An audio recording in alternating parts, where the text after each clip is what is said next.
Selamat datang di channel kita. Hari ini kita bakal ngobrolin tentang tokoh-tokoh revolusioner di seluruh dunia dan kisah hidup mereka. Mereka bukan cuma nama di buku sejarah loh, tapi manusia-manusia biasa yang berjuang demi sesuatu yang lebih besar dari diri mereka sendiri. Nah, kira-kira apa ya yang bisa kita pelajari dari perjuangan mereka dan gimana caranya menerapkannya di kehidupan kita sekarang? Jangan lupa untuk like, komen, dan subscribe ya.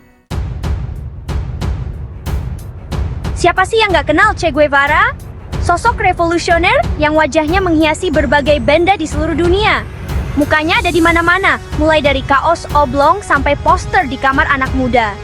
Tapi apakah kita benar-benar tahu siapa dia? Tapi seberapa dalam sih kita mengenal sosok di balik jenggot dan baret ikonik itu? Apakah kita tahu perjuangan dan pengorbanannya? Che Guevara bukan terlahir sebagai revolusioner loh. Dia adalah seorang anak dari keluarga kaya yang tumbuh di Argentina. Dia ini anak orang kaya, kuliah kedokteran, bahkan punya penyakit asma yang cukup parah. Namun, itu tidak menghentikannya. Tapi perjalanan hidupnya melintasi Amerika Selatan membuka matanya pada kemiskinan dan ketidakadilan. Dia melihat penderitaan yang dialami oleh banyak orang. Disitulah api revolusi mulai menyala. Dia mulai berpikir tentang bagaimana cara mengubah dunia yang tidak adil ini. Aku nggak mau cuma ngasih tahu kalian tentang sejarah. Aku ingin kita benar-benar memahami siapa Che Guevara. Aku mau kita sama-sama menyelami pikiran Che, memahami kenapa dia memilih jalan bersenjata, kenapa dia begitu anti penjajahan, apa yang membuatnya begitu berani. Kita juga bakal bahas sisi kontroversialnya, kekerasan yang dia lakukan, dan apakah tujuannya membenarkan semua caranya? Apakah revolusi selalu harus berdarah? Soalnya, memahami Che Guevara bukan cuma tentang menghafal tanggal dan tempat, tapi juga tentang mempertanyakan idealisme, pengorbanan, dan arti sebenarnya dari sebuah revolusi. Apa yang bisa kita pelajari dari hidupnya? Mari kita telusuri lebih dalam, bukan hanya untuk mengenal Che Guevara, tapi juga untuk memahami semangat revolusi yang dia bawa. Sebuah semangat yang mungkin masih relevan hingga hari ini. Sekarang kita lompat ke India, negara yang penuh warna dan perbedaan.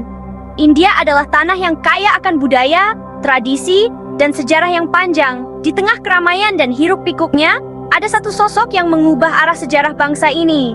Di tengah keramaiannya, lahirlah Mahatma Gandhi, sosok kurus dengan kain putih sederhana yang memimpin jutaan orang melawan penjajahan Inggris. Gandhi bukan hanya seorang pemimpin, tetapi juga simbol perlawanan damai yang menginspirasi dunia. Gandhi ini unik. Dia bukan jenderal perang, bukan juga politikus hebat. Dia adalah seorang pria sederhana dengan visi besar, visi tentang kebebasan, keadilan, dan kemanusiaan. Senjatanya cuma satu, satyagraha, perlawanan tanpa kekerasan. Satyagraha bukan hanya sebuah strategi, tetapi juga filosofi hidup yang menekankan pada kekuatan moral dan spiritual. Bayangin, melawan kekuatan militer terbesar di dunia, cuma dengan mogok makan, demonstrasi damai, dan boikot produk Inggris. Gila nggak tuh? Tapi Gandhi nggak bodoh. Dia tahu bahwa kekerasan hanya akan membawa lebih banyak penderitaan. Dia paham cara memengaruhi banyak orang. Dia paham bagaimana menanamkan keberanian di hati rakyat yang tertindas. Gandhi menggunakan kata-kata dan tindakan damai untuk menggerakkan hati dan pikiran jutaan orang. Dia mengajarkan bahwa kekuatan sejati bukan berasal dari senjata, tapi dari tekad yang kuat dan kepercayaan pada kebenaran. Gandhi percaya bahwa setiap individu memiliki kekuatan untuk membuat perubahan, asalkan mereka berpegang pada prinsip-prinsip kebenaran dan non-kekerasan. Di bagian ini, kita bakal kupas tuntas filosofi Gandhi, strategi perlawanannya, dan bagaimana dia berhasil meruntuhkan tembok penjajahan tanpa menumpahkan darah. Kita akan melihat bagaimana Gandhi mengubah cara dunia memandang perlawanan dan revolusi. Pertanyaannya, masih relevan nggak sih ajaran Gandhi di dunia yang semakin keras dan penuh konflik ini? Apakah prinsip-prinsip non-kekerasan dan kebenaran masih bisa diterapkan di era modern ini? Mari kita telusuri lebih dalam dan temukan jawabannya bersama. Bagian ketiga, Nelson Mandela dari penjara menuju kursi presiden. Ini adalah kisah luar biasa tentang seorang pria yang mengubah sejarah.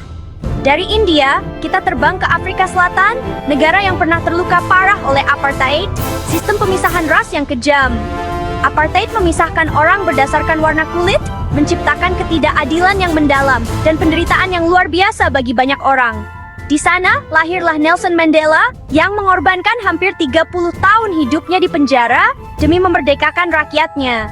Mandela adalah simbol perlawanan terhadap ketidakadilan dan penindasan.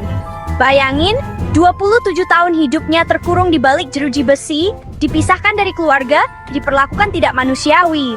Tapi Mandela nggak hancur. Dia tetap teguh meskipun menghadapi kondisi yang sangat berat. Justru di dalam penjara semangatnya semakin berkobar. Dia tidak membiarkan penjara menghancurkan semangatnya. Sebaliknya, dia menggunakan waktu itu untuk memperkuat dirinya. Dia belajar, dia membaca, dia merencanakan strategi perlawanan. Mandela memanfaatkan setiap kesempatan untuk meningkatkan pengetahuannya dan mempersiapkan diri untuk masa depan. Dan yang lebih hebat lagi, setelah bebas, Mandela nggak mencari balas dendam. Dia memilih jalan yang berbeda. Jalan yang penuh dengan pengampunan dan rekonsiliasi. Dia malah memimpin proses rekonsiliasi, menyembuhkan luka lama, dan membangun Afrika Selatan yang baru berdasarkan kesetaraan. Mandela bekerja sama dengan musuh-musuh lamanya untuk menciptakan perdamaian dan persatuan. Di bagian ini, kita bakal menelusuri perjalanan hidup Mandela, dari masa mudanya sebagai aktivis hingga menjadi ikon perdamaian dunia. Kita akan melihat bagaimana dia menginspirasi jutaan orang dengan keberanian dan ketabahannya. Kita bakal belajar tentang kegigihan, pengampunan, dan kekuatan untuk memaafkan. Kisah Mandela adalah pelajaran berharga tentang bagaimana satu orang bisa membuat perbedaan besar di dunia. Bagian keempat, Simon Bolivar, sang pembebas Amerika Latin. Sekarang kita ke Amerika Latin, benua yang penuh dengan sejarah perjuangan kemerdekaan. Di sana ada sosok Simon Bolivar yang dijuluki El Libertador, sang pembebas.